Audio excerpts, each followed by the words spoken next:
dedicar un webinar desde Brisa Plus al deporte, la actividad física y la salud. Vamos a abordarlo desde distintas perspectivas. La medicina deportiva, con temas tales como el rendimiento, las métricas, el uso de la tecnología. Vamos a hablar sobre un tema muy importante: la alimentación. También quisimos escuchar las voces de los protagonistas de algunos de estos deportes como natación, hockey, rugby. Al terminar el webinar podremos responder a la pregunta: ¿qué es más beneficioso, el gimnasio o el deporte? José Meolans es una de las máximas figuras de la natación argentina, campeón mundial de los 50 metros libres en Moscú 2002 y representante olímpico en 4 Juegos Olímpicos. Fue representante de la natación de alto rendimiento en Argentina durante más de una década. Su trayectoria lo convirtió en un símbolo de excelencia, disciplina y superación en el deporte.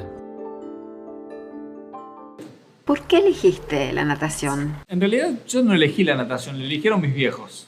Sí, después obviamente yo desconocía lo que era y a partir de las experiencias que iba haciendo fue lo que me gustó y me llamó, digamos, para sustentarlo durante tanto tiempo. Yo digo que siempre cuento que la natación, si bien me gusta mucho, pero me atrapó mucho la competencia, porque lo que se siente en la previa a la competencia y en la competencia misma y en todo el contexto ese, no te lo da otra cosa. Entonces, el vivenciar eso fue también lo que me llamó a poder seguir haciéndolo, esto también de buscar la superación personal, y un poco por eso se pasó, pero los que tuvieron que ver fueron realmente mis viejos, que me llevaron a aprender a nadar por una cuestión de seguridad. ¿Te gustan otros deportes? ¿Practicas otros deportes? Sí, practico otros deportes. En realidad, al ser tan inquieto, es como que no... El cuerpo y la cabeza me pide de hacer deporte. Si bien lo tomo hoy de manera muy aficionada, pero sí hago un poco de ciclismo, juego al fútbol con amigos, deportes por ahí que busco esto de una mejor calidad de vida y a su vez recrearme, digamos. Buscar un poco el cable a tierra a la hora de hacer deporte. ¿El deporte es bienestar? Yo creo que sí. A ver, teniendo los cuidados que por ahí es necesario tener, me parece que hay deportes que, a ver, el ejemplo lo tenemos con la natación, y que me parece que es el ejemplo número 1. Es un deporte muy noble, muy sano, y me parece que después pasa un poco por cada uno. A la hora de hacerlo, digo esto porque siempre me parece importante destacar la función que tiene el entrenador, el profesor al lado, que es un poco el conductor del deportista, es quien se capacitó, quien se preparó y quien tiene la idoneidad por ahí como para poder bajar toda esa información y que después, entre esa comunicación que tiene con el deportista, ponerse diferentes objetivos, el saber para qué se hace. Creo que va un poco de la mano de eso cuando una persona se va ligando al deporte. ¿Cómo se llega a ser un nadador olímpico? ¿Qué se necesita para ser uno? Yo creo que en parte condiciones, por supuesto, eso es innegable. Fundamentalmente mucho esfuerzo, dedicación, conducta, orden, disciplina, paciencia, perseverancia. No es fácil llegar a un Juego Olímpico y dificultades y obstáculos hay muchísimas en ese recorrido hasta llegar a ese momento. Creo que cuando también sos testarudo, tenés ambición, digamos, querés seguir creciendo, es como que vas pasando por diferentes metas y una vez que las vas cumpliendo y siempre querés un poco más. Y a lo mejor la punta de esa pirámide son los Juegos Olímpicos. Hay gente que por ahí no llega, y no por ello, digo, ha fracasado en el deporte. Me parece que el éxito pasa un poco por estar bien con uno mismo, por sentirse bien, por disfrutar, por pasarla bien. Y después relajarse nada más. Me parece que va por ese lado. Francisco Terrón es especialista en ciencias del deporte y preparación física. Actualmente se desempeña como preparador físico de Capitanes de Ciudad de México y cuenta con un doctorado en Ciencias del Deporte, además de la certificación internacional Certified Strength and Conditioning Specialist, otorgada por la National Strength and Conditioning Association, una de las credenciales más prestigiosas a nivel mundial en entrenamiento y rendimiento deportivo. A lo largo de su trayectoria ha trabajado con deportistas de alto rendimiento y jugadores de élite en América Latina, colaborando con instituciones de referencia como la NBA Academy y la Selección Nacional de Guatemala. Su experiencia se centra en el diseño y la implementación de programas de entrenamiento personalizados, seguros y sostenibles, integrando la evidencia científica, la tecnología aplicada al deporte y la experiencia práctica para optimizar el rendimiento y promover la salud integral de los atletas. Hola, ¿qué tal? Muchas gracias por esta invitación al webinar. Mi nombre es Francisco Terrón Salas. Soy licenciado en Ciencias del Deporte por la Universidad de Granada y doctor en Ciencias de la Actividad Física y el Deporte por la Universidad de Baja California. Actualmente soy preparador físico en Capitanes de la Ciudad de México, equipo que compite en la segunda división de NBA, la Liga de Desarrollo, llamada NBA G-League.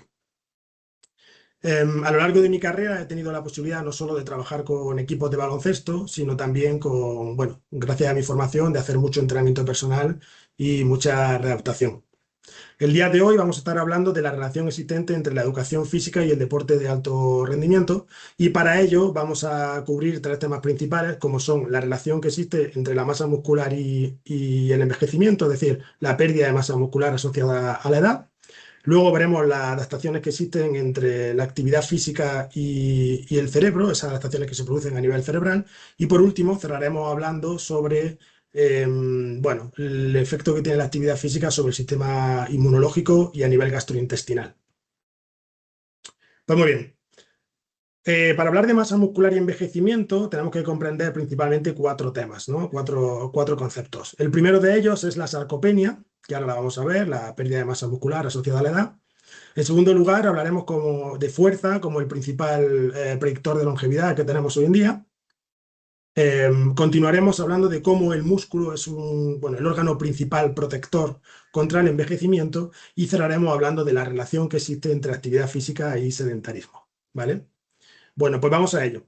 La sarcopenia se define como la pérdida de masa muscular asociada a la edad. Sabemos que el pico de masa muscular se encuentra en los individuos en torno a los 30 años de edad, y que a partir de ahí, por cada década, estamos teniendo una pérdida de entre el 3 y el 8%.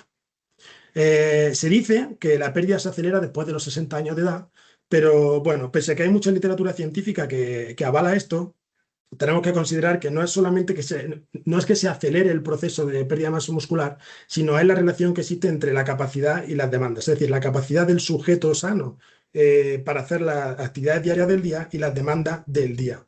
Entonces, si bien conocemos que a los 30 años de edad se encuentra el pico de masa muscular, conforme van pasando las décadas y vamos teniendo esa pérdida paulatina de masa muscular, es en torno a los 60 años de edad cuando la capacidad del ser humano se enfrenta a las demandas. Por tanto, parece que es más abrupta a esa edad, pero no es ni más ni menos que una relación existente entre la habilidad de la persona a enfrentarse a las actividades del día, ¿vale?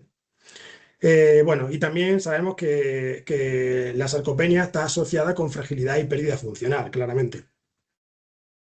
Bueno, sabemos que la fuerza es un predictor de longevidad claro, el mejor que tenemos. La fuerza muscular, sabemos que, bueno, cualquier parámetro de fuerza está relacionado con mortalidad, con longevidad, y el ejemplo que hemos puesto aquí nosotros es el de prensión manual, la fuerza de agarre.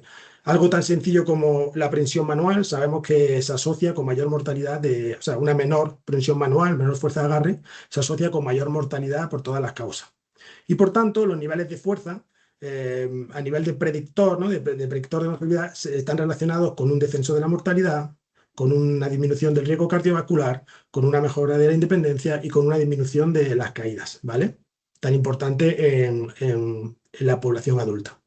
Muy bien, tradicionalmente el músculo se ha considerado un tejido pasivo, estructural, pero sabemos que a día de hoy se está ganando el rol de tejido endocrino, ¿no? Por la fuerte relación que existente entre masa muscular y un mejor metabolismo, un mejor sistema inmune, una mejor calidad del hueso gracias a ese estímulo osteogénico producido por el ejercicio, y una mejor relación músculo-cerebro. Cuando hablamos de la relación entre actividad física y sedentarismo, bueno, tenemos que mencionar, ¿no? Sabemos que la actividad física está relacionada con una mejora de la capacidad de vida, de la movilidad o de la autonomía. Mientras que por otro lado el sedentarismo está altamente relacionado con mayor niveles de enfermedad, de fragilidad o de dependencia. En este concepto, en este tema, tenemos que destacar un concepto muy importante como es el umbral óptimo de adaptación.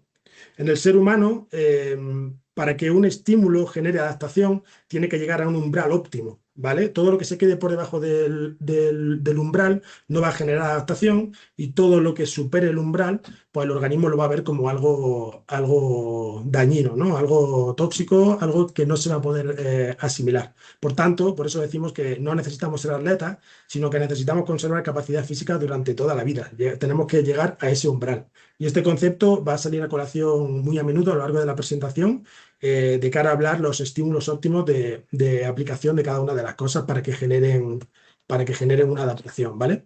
Por tanto, como resumen a este primer tema de cómo se relaciona bueno, la salud general, el enfoque más de actividad física, de movimiento y el enfoque de alto rendimiento en la masa muscular, tenemos que destacar una serie de conceptos. En primer lugar, que el objetivo principal de cara a la salud general es siempre preservar la masa muscular. En ese intento de minimizar los efectos de la sarcopenia, el objetivo siempre tiene que ser la masa muscular, ¿vale? Preservar la masa muscular e incluso en algunas situaciones incrementar la masa muscular, ¿vale? ¿Por qué? Porque a nivel de metabolismo estamos hablando que es un órgano endocrino que nos va a proteger. Y de igual forma la capacidad funcional se va a ver claramente beneficiada con unos niveles mayores de masa muscular, ¿vale? Por otro lado, en el enfoque del alto rendimiento, de cara a la masa muscular, el objetivo siempre ha sido, o en la mayoría de los casos, aumentar la sección transversal del músculo, ¿vale? Aumentar la bueno, hipertrofia de fibras tipo 2, ponemos aquí, pero se refiere al aumento de la masa muscular. Mediante una serie de conceptos como son el desgaste y adaptación, cuando hablamos de su umbral, ¿no? Lo que tradicionalmente se ha conocido como supercompensación, y bueno, mediante una periodización rigurosa, ¿no? Algo que en un concepto de salud general no aparece, pero un enfoque de alto rendimiento es necesario. Bien, pues hemos visto cómo en ese continuum de actividad física y alto rendimiento, cómo se relaciona con la masa muscular y el envejecimiento. Ahora vamos a ver qué pasa en esa relación que existe entre el deporte, la actividad física y a nivel cerebral, ¿vale? Para ello vamos a hablar de 4 temas. Vamos a ver cómo el cerebro también se adapta al ejercicio, no solo en la masa muscular. Vamos a ver la relación entre actividad física y salud mental. Vamos a desmentir un poco la relación lineal positiva existente entre deporte competitivo y bienestar psicológico y vamos a hablar de movimiento y calidad de vida. Bueno, pues como decíamos recientemente, sabemos que hay adaptaciones estructurales en el músculo gracias al ejercicio, a la actividad física. Pues a día de hoy, gracias a la literatura científica, sabemos que el cerebro también se adapta al ejercicio. Es decir, la actividad física modifica la estructura del cerebro. Ya son conceptos que se conocen ampliamente gracias a la literatura y que no son nada novedosos, como es como la actividad física produce incrementos de dopamina y de serotonina, pero últimamente, más recientemente, está ganando importancia y popularidad en la literatura científica el concepto de la plasticidad cerebral. Y para ello sale a colación el tema de la BDNF. La BDNF, del inglés, significa factor neurotrófico derivado del cerebro y no es ni más ni menos que la proteína de la plasticidad cerebral, la proteína que se encarga de la creación de sinapsis neuronales. Sabemos que en el individuo sano el pico de BDNF se produce en la adolescencia, cuando la persona es más permeable y cuando está más expuesta a esos estímulos de aprendizaje en su juventud. Pero de igual forma, sabemos hoy en día que siempre y cuando el ser humano se ve enfrentado a una situación de reto a nivel de aprendizaje, es necesaria y por tanto se producen picos de BDNF que modifican la estructura cerebral y que por tanto generan esas adaptaciones que pueden ser tan positivas. Por tanto, es algo que pese a que tenga un pico en la adolescencia, se produce gracias al ejercicio y gracias a esas tareas de aprendizaje, ¿no? de reto a lo largo de toda la vida del ser humano y que tan necesarios son. En cuanto a actividad física y salud mental, bueno, sabemos bueno, como pongo aquí, ¿no? Mover el cuerpo también regula la mente. Actividad física, ciertos niveles, ¿no? De nuevo vuelve a salir a colación el tema de umbral. Ciertos niveles de actividad física están relacionados con la disminución de niveles de ansiedad, disminución de la depresión, de niveles de estrés y, por tanto, del incremento del bienestar. Claro, volvemos a hablar una vez más del umbral. Entendemos que vamos a hablar ahora de deporte competitivo y del bienestar psicológico. Deporte competitivo, alto rendimiento. Y suponemos que si la actividad física produce tantas cosas positivas, pues alguien que se dedica de forma exclusiva, un deportista de alto rendimiento, se dedica a repetir de forma constante esas cosas positivas, pues a fin de cuentas debería de tener más beneficios todavía, ¿no?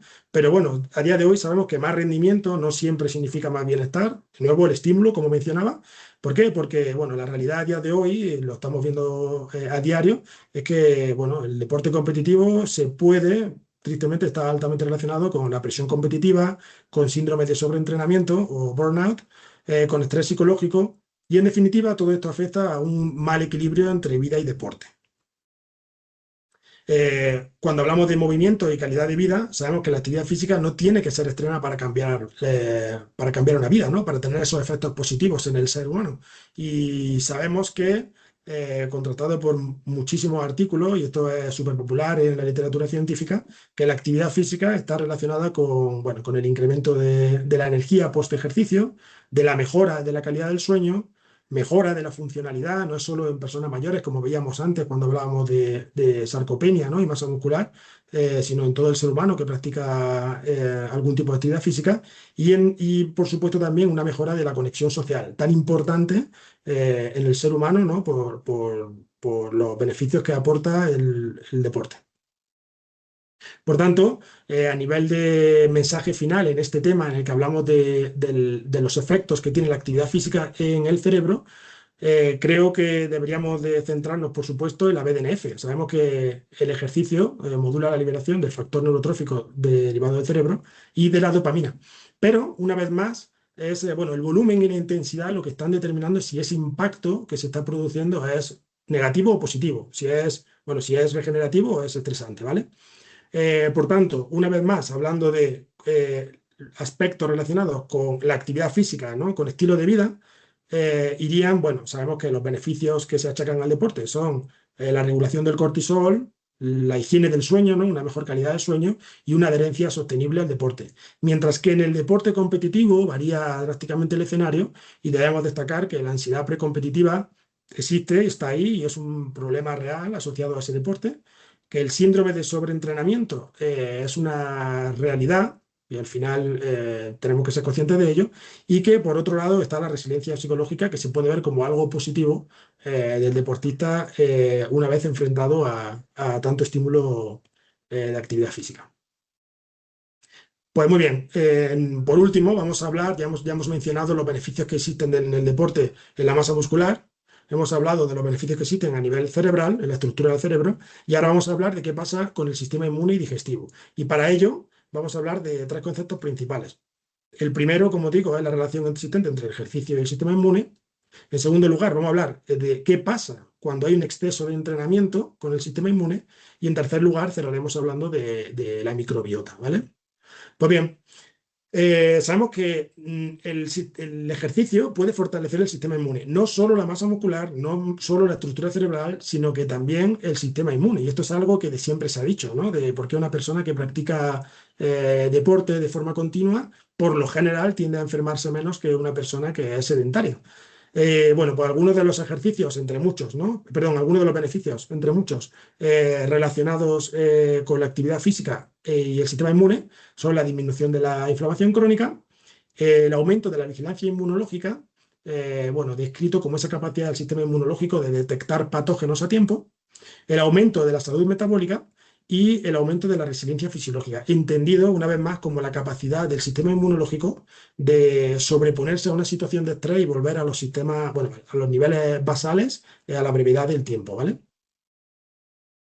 ¿Qué pasa cuando hay un exceso de entrenamiento? Estamos hablando que, bueno, que el entrenamiento es tremendamente beneficioso, beneficioso para toda esta estructura del cuerpo, pero ¿qué pasa cuando hay un exceso? Ya hemos dicho que más no siempre es mejor y algunos de los efectos que podemos ver asociados a ese exceso de actividad física no solo es fatiga acumulada, es recuperación insuficiente, un estrés fisiológico y una mayor susceptibilidad a enfermedad. Es decir, no solo mejora la capacidad del sistema inmune, sino una mayor susceptibilidad a enfermedad cuando se sobrepasa ese umbral, ¿vale? Del que hablamos. Y bueno, ¿qué pasa con la microbiota? Bueno, de igual forma, el intestino también responde al movimiento. Sabemos que algunos de los efectos que hay a nivel intestinal tras la actividad física de forma continuada es, bueno, un incremento de la diversidad de la microbiota y por tanto de la calidad, una mejora del metabolismo asociado, como hemos dicho también, a todo lo anterior, ¿no? A la masa muscular y al ejercicio en general, una disminución de la inflamación sistémica, esto ya se sabe mucho sobre él, y bueno, una mejora de la conexión intestino-cerebro. La conexión intestino-cerebro, bueno, es un canal de comunicación en dos direcciones en el que las dos estructuras mandan señales mutuamente para poder trabajar como un único organismo y al final preservar la seguridad, ¿no? de la vida del ser humano. A nivel bueno, de mensajes para llevar a casa con respecto a este tema, ¿no? Hay que hacer dos grandes apartados. En primer lugar, a nivel de respuesta inmunológica y en segundo lugar, a nivel de fisiología gastrointestinal.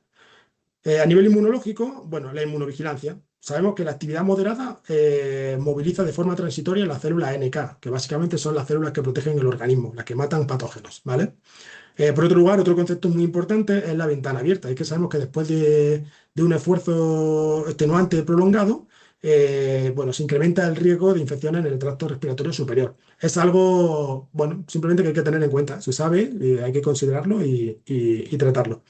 Y en segundo lugar, relacionado con la fisiología gastrointestinal, sabemos que el ejercicio mejora la motilidad, eso es algo altamente detallado en la literatura científica. Y luego otro tema a considerar es la isquemia esplácnica. La isquemia esplácnica no es ni más ni menos que la disminución del riego sanguíneo a nivel intestinal, porque sabemos que los organismos, los sistemas en el cuerpo compiten por el flujo sanguíneo. Entonces, cuando hay un ejercicio de alta intensidad y prolongado en el ser humano, la musculatura locomotora requiere ese flujo sanguíneo y por tanto a nivel intestinal se reduce el riego. No es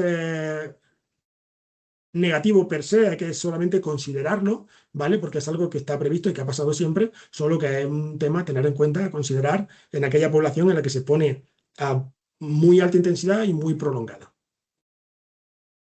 Por tanto, para hablar de conclusiones, me gustaría lanzar una pregunta que es: ¿cuál es el paradigma ideal para la población del futuro? Para ello, me he permitido resumir esta presentación en 4 conclusiones principales, que son las siguientes. La primera es: la masa muscular es la salud, siempre. Todos los esfuerzos tienen que estar destinados a preservar esa masa muscular que está tan asociada a la calidad de vida del ser humano. En segundo lugar, el movimiento es sinónimo de longevidad y calidad de vida, y en la mayoría de los casos siempre va a ser la solución a esos problemas que nos encontramos asociados al sedentarismo. En tercer lugar, bueno, más rendimiento no siempre implica más bienestar, ya lo hemos visto, no solo en el umbral, sino también en población de élite, ¿no? Tenemos que encontrar el umbral óptimo que el ser humano sea capaz de asimilar, que es muy individual, y atacarlo. Y en cuarto lugar, el paradigma ideal combina salud y rendimiento. Considero que la clave está en hibridar los conocimientos del deporte competitivo con los objetivos de la educación física. Y por último, me permito añadir aquí una frase a modo de reflexión que dice así: el rendimiento de élite nos muestra de qué es capaz la máquina humana, la educación física es la que nos enseña cómo mantener esa máquina. Bueno, muchas gracias por su atención, espero que les haya gustado. Hola, ¿qué tal? Gabriel Fernández es jugador de rugby argentino con trayectoria internacional. Inició su formación deportiva en Puerto Belgrano y continuó su desarrollo en el Centro Naval de Buenos Aires. Tras radicarse en Suiza a los 13 años, integró las selecciones juveniles desde las categorías M17 hasta M20, siendo capital del seleccionado M19 en la Copa Europea U20. En 2025 debutó con la selección mayor de Suiza en la modalidad 7, participando también en competencias europeas. Actualmente forma parte del plantel M23 del Servette Rugby Club, institución suiza que compite en Nacional 2 de Francia. Su recorrido combina formación argentina, experiencia internacional y alto rendimiento en el rugby europeo. ¿Qué es lo que te motiva del rugby? Bueno, a mí lo que me motiva mucho para jugar al rugby es el famoso tercer tiempo, que cuando termina el partido, que nos estuvimos matando a tacles, destruyéndonos todo con el otro equipo, termina el partido, nos damos la mano y nos vamos a celebrar juntos el final del partido con los amigos. Me pasó muchas veces que hasta internacionalmente llegué a jugar contra amigos míos, y sí, en la cancha durante el partido no nos hablamos, pero apenas termina el partido nos saludamos, nos reímos, y eso es algo que me motiva mucho a mí en el rugby, porque aún así me encanta el fútbol, pero este sentimiento, esta camaradería que hay en el rugby que me gusta muchísimo. ¿Y cuáles son los desafíos?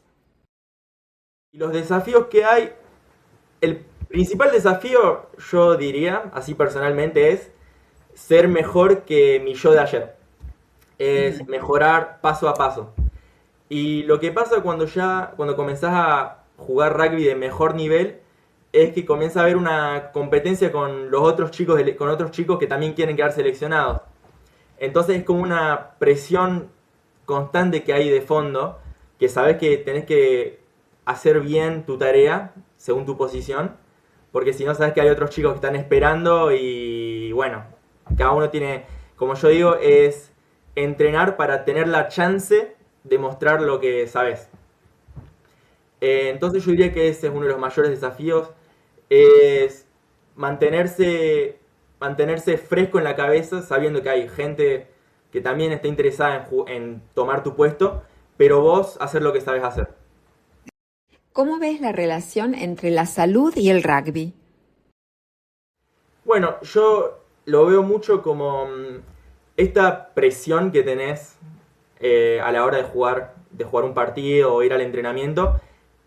Al final del entrenamiento se convierte en un pensamiento positivo o un pensamiento negativo que te hace tal vez dormir mejor o peor a la noche.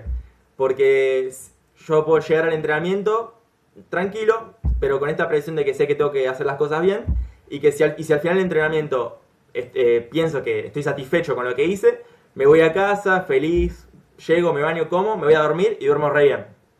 Pero si se me estuvieron cayendo las pelotas, no tomaba buenas decisiones, cosas así, al final del entrenamiento me digo, si quiero jugar este fin de semana, ya el jueves o mañana tengo que ponerme las pilas.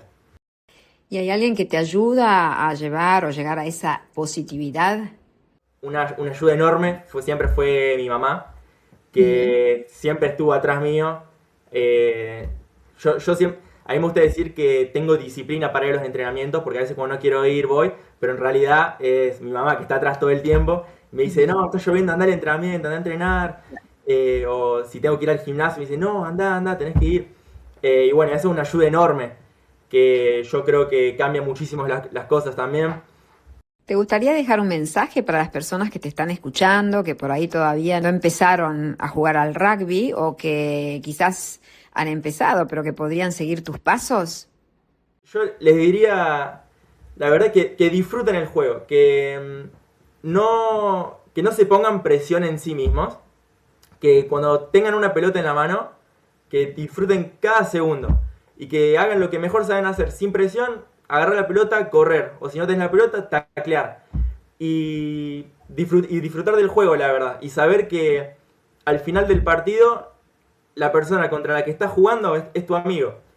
Entonces, es eso, cada vez que juegas contra un club diferente, no sabes, capaz estás a punto de conocer a tu mejor amigo, a tu futuro mejor amigo. Entonces, disfrutar esta atmósfera del deporte y no meterse tanta presión durante los partidos, los entrenamientos, sino siempre teniendo en cuenta tus objetivos, hacer lo que mejor sabes hacer y disfrutar del partido, del juego, yo creo.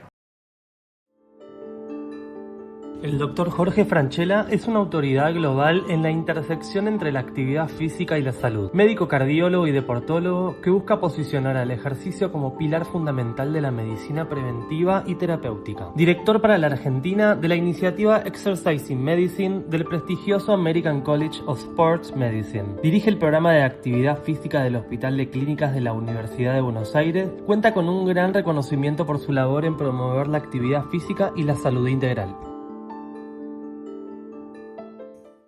Hola, soy el doctor Jorge Francella, médico deportólogo y cardiólogo. Y en el área de la medicina de la actividad física para la salud y el deporte es fundamental no solamente encontrar cuáles son las alteraciones que pudiera tener una persona antes de practicar deporte, que puedan agravarla durante su práctica, sino también el poder determinar el nivel de aptitud. Esto significa cuál es la característica y el nivel de entrenamiento para un determinado esfuerzo a la hora de hacer alguna de las actividades. Por lo tanto, vamos a hacer un repaso, un poco de cómo podemos mirar en el caso de los deportistas y vamos a ver después en un par de deportes en particular. Lo importante es que la fisiología la estudiamos, pero a su vez aprendemos a medirla y en el momento de medirla vamos a hacer una prescripción, vamos a hacer una orientación y vamos a tratar de que ese dato fisiológico se transforme en un mecanismo de rendimiento. Esto significa que esa persona va a poder realizarlo, lo cual nos pone en un ámbito en el cual todos prácticamente estamos incluidos, porque podríamos ir en un extremo desde las personas muy limitadas, pero que deben estar en un estado óptimo por lo menos para una rehabilitación cardiovascular, a veces en un pretrasplante, para ir a la comunidad habitual, sana, sedentaria, y hoy en especial nos ocuparemos de eso, de la persona sana, sedentaria, que se puede transformar también en la que va a un gimnasio o trabaja en algún tipo de deporte. Por eso hablamos de la palabra aptitud física, que es la capacidad de poder hacer con la intensidad, con la carga y con la eficiencia. Y por eso vamos a ver este esquema en donde estaríamos midiendo una serie de variables que juntas van a dar el óptimo de rendimiento. Acá las tenemos distribuidas de una manera homogénea, pero cada deporte, cada actividad va a requerir un poco más de una de ellas y un poco menos, por supuesto, de otras. Por lo tanto, esto que estamos viendo es un plan general del cual podemos ir viendo que ¿por qué evaluamos? Porque tenemos que saber cómo empieza esta persona, cuál es su punto de partida, cuál es su capacidad, su fortaleza y debilidad. Ver cómo a esa persona en particular le podemos prescribir una actividad física que se llama entrenamiento, en todos los casos, no solo en el deporte, en la rehabilitación o en otro momento también. Lo vamos a tener que ir controlando durante la evolución, viendo por supuesto que tenga la menor cantidad de riesgos y al mismo tiempo que podamos incentivar al máximo su talento. ¿Cómo hacemos para evaluar? Vamos siguiendo una especie de orden, roadmap, circuito secuencial desde el interrogatorio, desde que lo recibimos, hasta el momento final en el que le podemos decir, le proponemos que realice esto. Y entonces, acá vemos un punto inicial, donde lo conocemos, hacemos una historia clínica y vemos cuál fue su historia desde chico en la evolución y en la actualidad. Hacemos un examen físico habitual, pero por ejemplo estamos agregando casi siempre algo muy interesante que se llama composición corporal. O sea, hay métodos de medición que se llaman antropometría, que tienen diferentes sistemas y que van más allá del peso y la talla, que no nos estarían indicando exactamente la composición porque podría tener más músculo que grasa o viceversa en el peso. Por eso es todo un capítulo muy interesante. Después, nuestra evaluación funcional, tenemos que ver cómo es la energía y la fuerza que pueda tener y la flexibilidad. Terminado esto, vamos a hacer un plan. Vamos a mirar primero una interpretación que sería el diagnóstico de steady state o state of art también. Y después vamos a prescribir y tomar decisiones para ver cuál es el plan. ¿Por qué entonces vamos a mencionar qué exige la actividad o el deporte que va a practicar? No podemos usar algo universal. Esto tiene que estar muy calibrado. Un ejemplo sería que una persona podría estar haciendo escalada en una montaña y otra jugando al golf, lo cual obviamente requiere absolutamente diferentes aptitudes, fortalezas y destrezas. Entonces es muy interesante lo primero que le vamos a preguntar, que es cuál es el deporte que practica y saber nosotros qué características tiene. Le vamos a hacer, mientras tanto, un examen de salud, fundamentalmente de antecedentes que tenga, antecedentes de lesiones, que es habitual consultarlo, y los factores que suelen ayudar para tener una optimización o recuperación, si hiciera falta, que tienen que ver con la nutrición y el sueño, por ejemplo, fundamentalmente la medición, por supuesto, si está medicado en algún tipo de medicamento que pudiera limitarlo en alguna actividad también. Hablábamos de la composición corporal y entonces, ¿cómo medimos esa composición corporal? Bueno, hay una forma básica, el peso, la talla, nos da un índice de masa corporal, pero habíamos dicho que podría tener más grasa que músculo o viceversa. La complementamos habitualmente midiendo la circunferencia cadera-cintura. O sea, la relación entre la cadera y la cintura nos ayuda muchísimo y por supuesto si usamos un poco más de métodos, acá hay algunos mencionados con equipamiento que no siempre se logra tener, que es la impedancia, el DEXA y la pletismografía. Y hay algunos métodos actuales que son los más utilizados por nosotros, que se llaman antropometría, por ejemplo, de Siri Brosek, el sistema ISAC, el sistema Lohmann. ¿Y qué medimos? Cuando medimos de ese modo podemos dividir el cuerpo como si fueran fraccionados, se llama fraccionamiento justamente, y en una persona adulta ya su masa ósea y el agua, del mismo modo que la visceral, ya está establecida. Entonces las variaciones de peso suelen depender de la grasa y el músculo. Eso es muy interesante porque a veces trabajamos con masa grasa, que quiere decir masa sin la parte muscular, o masa magra, masa grasa. ¿Y para qué? Porque el rendimiento en algunos casos va a tener mucha influencia. Vamos a poner un ejemplo. Si una persona corre, la cantidad de grasa y músculo que tiene relacionado con su fuerza va a tener una gran influencia. Si una persona está nadando, está flotando, por lo tanto su peso no está siendo uno de los condicionantes del mismo modo que en el ciclismo. Por lo tanto, la antropometría va variando y va variando también de acuerdo a la influencia que pueda tener en cada práctica. El consumo de oxígeno es el motor con el que medimos la capacidad funcional del atleta. Sabemos que la energía que viene del sol, va a las plantas, a los animales y de ahí llega al hombre, se transforma en una unidad de energía que se llama ATP. Y bueno, por el oxígeno que captan los pulmones y circulando por la sangre, llevado por la hemoglobina, va a llegar al músculo. Y en el músculo queda una parte del oxígeno, por eso se llama diferencia arteriovenosa. O sea, la parte que lleva de oxígeno en la arteria, al quedar en el músculo se reduce cuando pasa a la vena, y a eso lo llamamos consumo de oxígeno. Este es el predictor de salud más potente. De hecho, Coquinos y otros autores, como Barry Franklin, han predicho que si hacemos una intensidad determinada, que la podemos denominar en METs, 4 METs, tendremos un estilo de vida con un predictor de años de vida estándar. Pero si tenemos 9, o sea, más del doble, pero que es muy habitual poder tenerlos, vamos a vivir casi 3 veces más. De modo que el medir el consumo de oxígeno es fundamental dentro de estas evaluaciones de rendimiento y de predicción de vida. ¿Cuál es la prueba con la que medimos el consumo de oxígeno? A la derecha tenemos las que llamamos pruebas de campo. ¿Qué significa prueba de campo? Que las medimos justamente en un terreno en el cual, midiendo distancias o midiendo tiempos, vamos a calcular, de acuerdo a la distancia que se desplaza un individuo en un cierto tiempo, es proporcional al oxígeno que utiliza. Sería más o menos como el combustible de un auto y es indirecta pero al mismo tiempo es muy práctica y económica, por eso se la utiliza mucho. Acá están mencionados 3 de los test, el Cooper muy histórico, el Kuznavet o el Yo-Yo Test, que son los 2 más utilizados en este momento, y hay uno de 6 minutos que se está usando desde hace años ya en personas bastante limitadas desde el punto de vista respiratorio.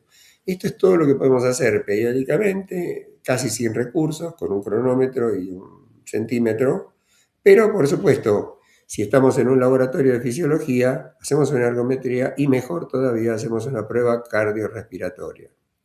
La prueba cardiorrespiratoria es hoy el gold standard también para medir el oxígeno. Entonces, podemos medir varias cosas, entre ellas la cantidad de oxígeno de una manera individual, no a través de una prueba indirecta, o como en una ergometría donde estamos mirando un estándar que se ha definido. O sea, los cálculos que se hacen en ergometría son cálculos muy precisos, pero para una población universal.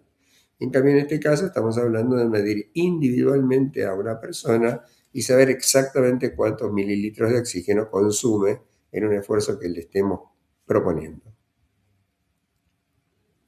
Y cuando hacemos ese estudio, vamos viendo que el consumo de oxígeno va aumentando y al mismo tiempo hay una producción permanente de lactato que viene del metabolismo que usamos, de la glucosa, que al principio no se nota porque la parte respiratoria aeróbica de la célula la va captando, pero en la parte media empieza a hacerse presente porque es tanta la que se va produciendo que no da abasto el sistema aeróbico a limpiarlo totalmente, y en la tercera eso es muy manifiesto.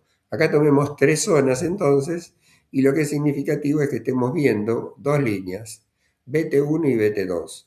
Para quienes trabajamos en esto, se llaman umbrales, umbrales 1 y 2, que nos están indicando 2 situaciones del individuo durante una ergometría convencional a la que le estamos midiendo en forma directa. Y eso nos da 3 zonas para trabajar y, según algunos autores, 5 zonas, lo cual quiere decir que estamos trabajando con una precisión mucho mayor. Y entonces acá está más o menos abajo lo que le está pasando al individuo. Si trabajar en zona 1 va a ser una zona de recuperación, en zona 2 se llama aeróbica porque usan fibras lentas y es totalmente con oxígeno, y después ya van hacia la alta intensidad que vemos a la derecha, donde se va a poder prolongar por unos minutos de acuerdo a la característica del individuo. Esto quiere decir que hay formas de medir más precisas como esta, y estas formas de medir a su vez nos dan una información que se puede utilizar para hacerlo en zonas y prescribirlo. Trabaja en zona 2, trabaja en zona 4 y de ese modo podríamos organizarlo. Hoy en día sabemos que la fuerza ha ganado mucho protagonismo y esta fuerza es muy importante. Se puede medir simplemente haciendo hand grip, o sea, presión con un equipo que marca la cantidad de kilos que podemos apretar, y esto es un indicador del rendimiento de todo nuestro cuerpo. También podemos subir pesos cada vez más importantes hasta que podamos subirlos una sola vez, que se llama repetición máxima, pero lo importante es que recordemos esto. Cuando a esa fuerza máxima la correlacionamos con la velocidad a la que la hacemos, por ejemplo saltando, hablamos de fuerza-potencia. Y ya veremos que en el deporte hay fuerza-potencia y en la rehabilitación y en el mantenimiento fuerza-resistencia. Hoy no es el día para estar definiéndolas, pero sepamos que hay distintos formatos de emplear la fuerza, en uno más rápido y usa lo que se llama potencia, por eso está velocidad, y en otros más persistentes, que es de fuerza-resistencia.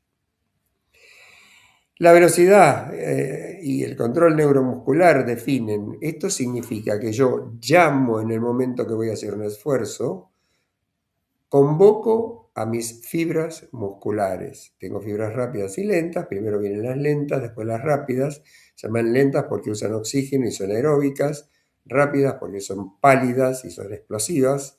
Y esto, a la velocidad a la que la podamos llamar, será la velocidad a la que podemos realizarlo. Por eso que el control neuromuscular es una de las variables más importantes. Si vamos a trabajar en resistencia, lo haremos con fibras más lentas que duran en el tiempo, y acá hay pruebas que podemos utilizar. Y en el otro extremo, una explosión de convocatoria de fibras rápidamente.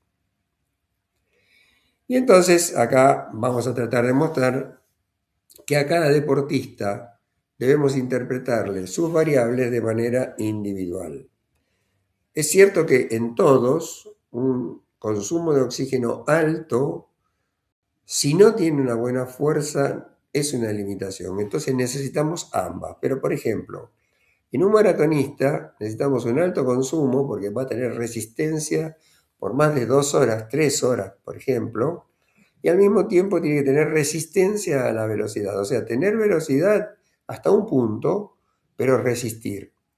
Y en él no es tan importante la fuerza, salvo la fuerza de las fibras que están contrayéndose corriendo, pero potencia y todo lo demás no tanto. En cambio, el que levanta pesas fundamentalmente tiene que tener algunas de las otras funciones, y el futbolista, al cual estamos acostumbrados a ver, el futbolista tiene que tener varias características. Incluso les diría que este dibujo que estamos viendo acá depende del puesto de juego.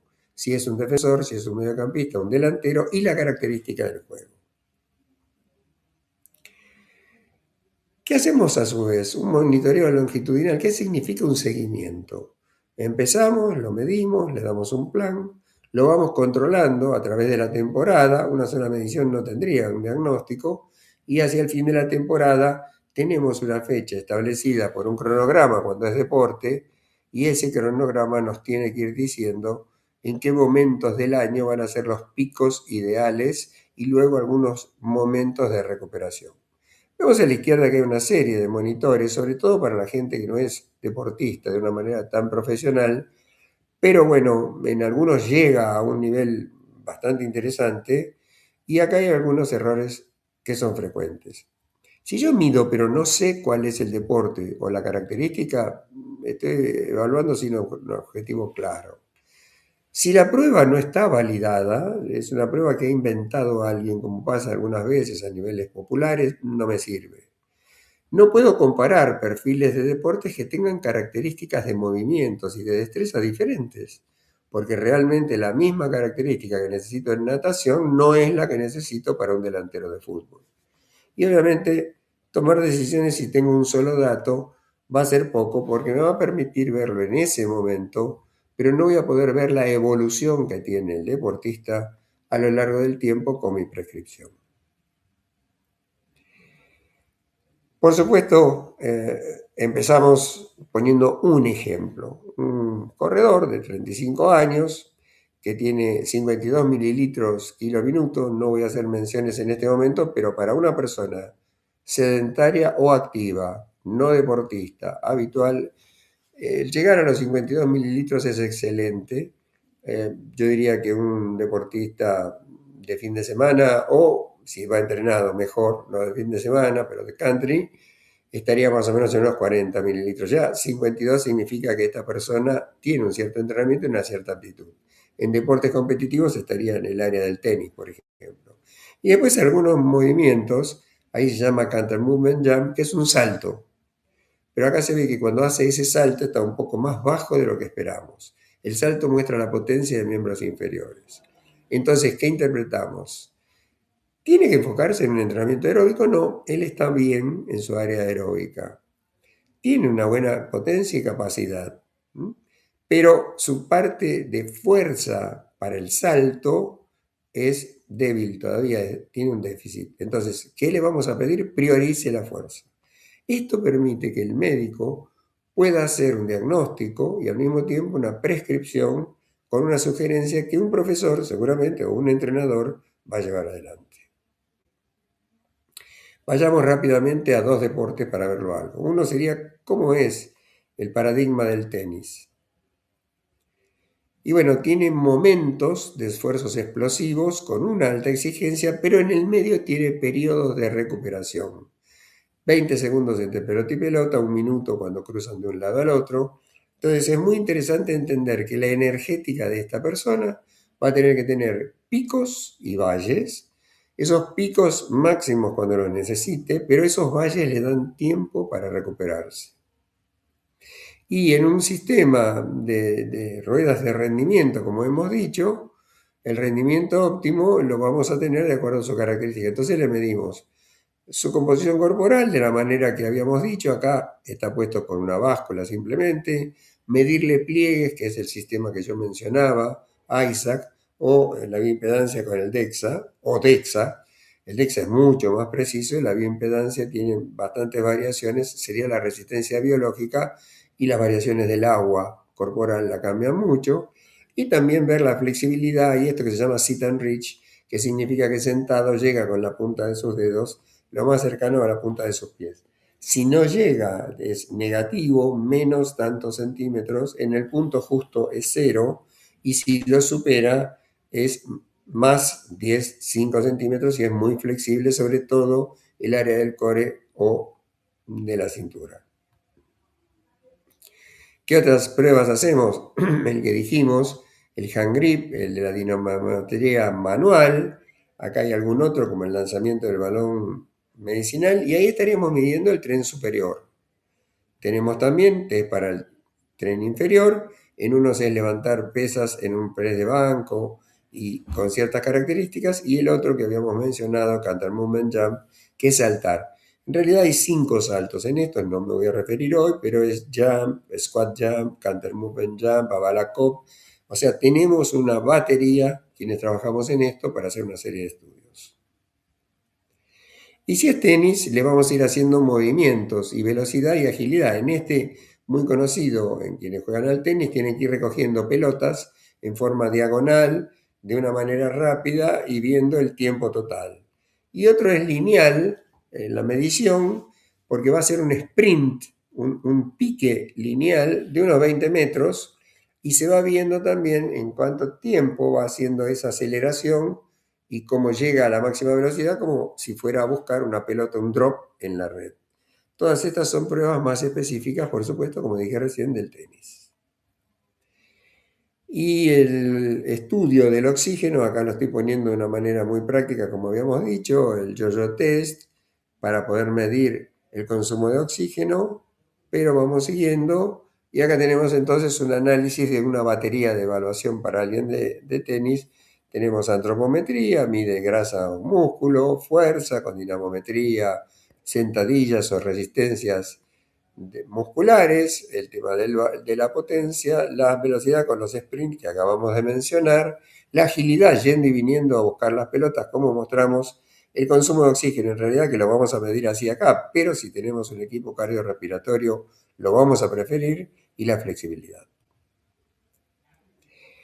Este es un score de referencia, como si estuviéramos controlando y le decimos a una persona, mire, estos son más o menos los valores de referencia que usted puede pensar. Si va a correr 10 metros, si hizo 10 metros en más de 2 segundos, su nivel es bajo, y si lo hace en menos de 1,8 es excelente. Y así hacemos lo mismo con el recovery test, que tiene que ver con el consumo de oxígeno. Para ir terminando, tomemos un deporte muy habitual en nuestro país, que es el fútbol.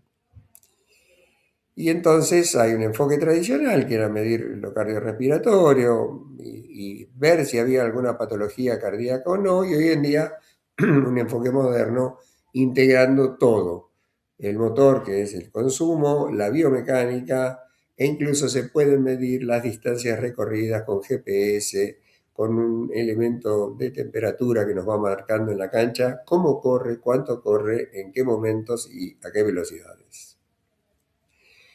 Como siempre, el consumo va a ser nuestro motor, sí, y la definición es muy interesante. Y hablamos de esa frase que está aquí, que dice techo aeróbico, que es el límite máximo para que alguien corra de manera aeróbica. Si corre un poco más rápido, como está la aguja aquí, significa un delantero que está picando en una jugada y el defensor, obligado por el delantero, tiene que ir replicándolo.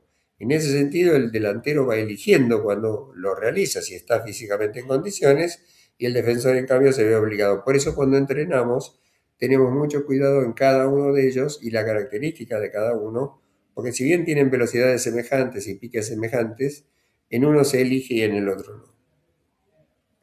De nuevo, la línea que ustedes vieron, en donde se va aumentando la intensidad y tenemos un umbral y el otro. Y estamos mostrando acá cómo trabajamos en las 3 zonas que se van manifestando. La primera, que es absolutamente sostenible, con una respiración fácil, la intermedia que es ya fuertemente aeróbica, en donde el cuerpo empieza a no poder limpiar el lactato, y la máxima, que es ya cuando hemos superado esa situación. Entonces, la especificidad de cada deporte dicta qué tipo de evaluación voy a hacer. Si el atleta corre de una manera estándar, cíclica, repitiendo siempre el momento y para adelante, por ejemplo, un maratonista, lo voy a medir de una manera y el motor del oxígeno funciona de un cierto modo. Si es multidireccional y tiene desaceleraciones y aceleraciones como el futbolista, son diferentes. Y este sería, por ejemplo, la demanda del fútbol, que vimos antes la del tenis. En el fútbol no hay muchas veces una recuperación total, pasiva, entre un pique y el otro, y la demanda puede ser muy irregular porque depende totalmente del tipo de juego. Tenemos nuestro mapa, para que ustedes vean que también necesitamos de cada deporte ir definiendo este mapa para saber cuál es la cualidad que tenemos que entrenar. Y esas herramientas que les mencioné, del mismo modo que en el tenis, ubicadas acá con la velocidad, la aptitud, la fuerza y la potencia. Para ir terminando, vayamos diciendo que los factores que nos influyen mucho en todo esto es la composición corporal, sobre todo en algunos deportes. No hay un somatotipo, una antropometría que es definitoria, por ejemplo, en el fútbol, pero por ejemplo en el tenis tiene una cierta altura y una cierta delgadez que es bastante condicionante, y hay deportes que son fuertemente condicionantes como la gimnasia deportiva. Una historia clínica biomecánica, las destrezas y la manera en que van a manejarse, y toda la tecnología que hoy podemos usar para poder medir. Acá está mencionado GPS, que es las distancias, la acelerometría, porque es no solo a qué distancia, sino con qué velocidad fue llegando, y todo ello son ecosistemas, o sea, sistemas que se suman a los principales que hemos mencionado.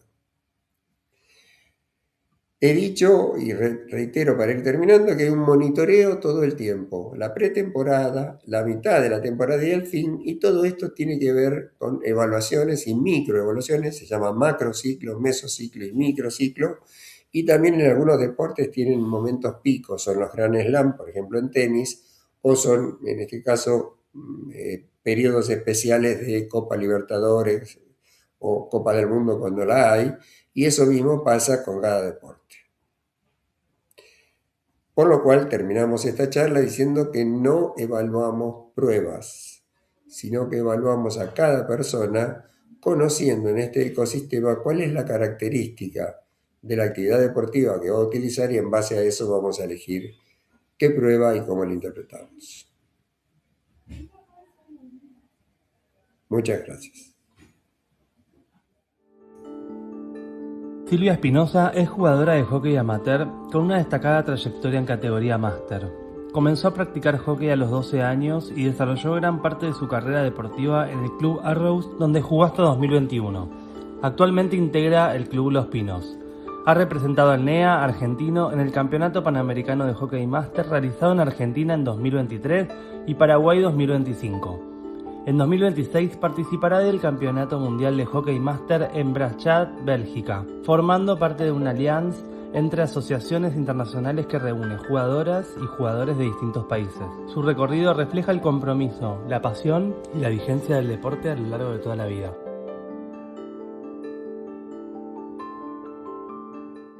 Fue cuando era chica, tenía 12 años, yo iba a un colegio aparte de inglés y tenía una compañera que jugaba en ese colegio el hockey, entonces me dijo, ¿querés acompañarme? Y yo le dije, bueno, a mí me encantó siempre toda la vida el deporte, pero nunca había practicado así nada, digamos, nada en un club o algo. Y la acompañé y la profesora me preguntó si quería jugar, agarré un palo y empecé a jugar, así que desde ese momento me enamoré del hockey y arranqué a jugar. ¿Cómo fue tu trayectoria? Después del colegio, bueno, nos mudamos de zona y en esa zona me mudé de zona y me mudé de colegio, y en ese colegio mi profesora de hockey era parte de un club, así que me invitó a formar parte de ese club Y bueno, desde entonces jugué muchos años en ese club, que es un club de zona norte, y ahora ya de más grande, jugué en la primera de mi club hasta los 40 y pico, porque era un club, nada, muy casero, éramos muy pocas y bueno, jugué en el plantel superior muchos años y después, bueno, mi club se disolvió y nos unimos a la cuarta división de otro club, del Club Los Pinos, que la cuarta división es para mayores de 35. La regla de esa división es esa, tienen que ser todas mayores de 35. Así que bueno, me pasé ese club hace 4 o 5 años y desde entonces estoy jugando ahí, en ese club. ¿Hay un límite de edad para jugar el hockey? No, eso, qué buena pregunta, porque es muy loco porque todos estos años se creó hace, creo que más de 10, 15 años, si no me equivoco, se creó la Asociación Máster de Hockey, tanto a nivel nacional como a nivel mundial. Y hasta yo quedé sorprendida de la gente, hay gente de más 70, más 75, Oh, wow. tanto varones y mujeres, donde hay torneos internacionales. La verdad que sí, yo creo que tiene que ver también con la expectativa de vida, ¿no? Que hoy en día se vive más, creo que hay más conciencia de lo que es hacer deporte o una actividad física, entonces sí, la verdad que es muy loco, creció, el deporte en el hockey en sí creció mucho y sobre todo está creciendo mucho por lo que veo esta parte del master hockey, ¿no? De la gente de más 35 para arriba, ¿no? Porque las Leonas juegan más o menos, ponele hasta 30, 30 y pico, y la asociación máster arranca de más 35 para Ok. arriba. ¿Te gustaría dejar algún mensaje para las personas que quisieran arrancar con el hockey? Que se anime, por supuesto que se anime, porque qué bueno que lo comentás también, porque yo tengo compañeras que empezaron de grandes, tanto en el club también tenemos este equipo que jugamos con el máster, aparte del club, que es gente del interior, y hay muchas que empezaron de grandes, y también sabes que, por lo menos lo que yo veo, influye mucho los grupos, ¿viste? Cuando vos estás dentro de un grupo, de un grupo humano, ¿no? Dentro del equipo, un grupo lindo, eso te ayuda un montón. Y nada, el hecho de moverse, de hacer actividad, pero yo creo que le diría que se animen y veo que hay mucha gente que se anima. No, pero yo no sé jugar o jugué cuando era muy chica, no importa. Es inclusivo, ¿viste? En ese sentido, hay distintas posiciones, distintas habilidades. Creo que todos tienen lugar en un equipo de hockey, ¿no? Pero les diría eso, que se animen.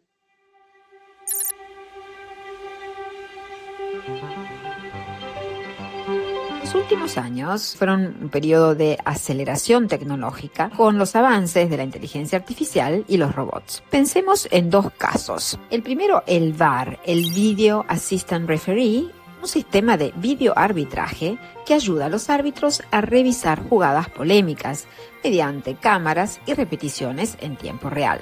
Ya se está usando en el fútbol desde el Mundial de Rusia, pero se está ampliando en el 2026 para segundas tarjetas amarillas, córners mal concedidos, amonestaciones al jugador equivocado, incorporando también el fuera de juego semiautomático con inteligencia artificial que detecta posiciones adelantadas casi en tiempo real. El segundo caso es el uso de simuladores en Fórmula 1. Ya sabemos que muchos de los pilotos los utilizan regularmente a modo de entrenamiento. Pero veamos el caso del Team Redline, un equipo profesional de carreras en simulador que compite al más alto nivel de los esports de sim racing. Lo que comenzó como un hobby, bajo la guía de Max Verstappen, ha crecido con el tiempo hasta convertirse en el equipo de carreras en simulador, uno de los más exitosos del mundo seguramente. Team Redline ha desarrollado su sede en Tilburg en una instalación de simulación de carreras de última generación equipadas con simuladores de primer nivel. Max Verstappen participa activamente en carreras virtuales de resistencia y monoplazas.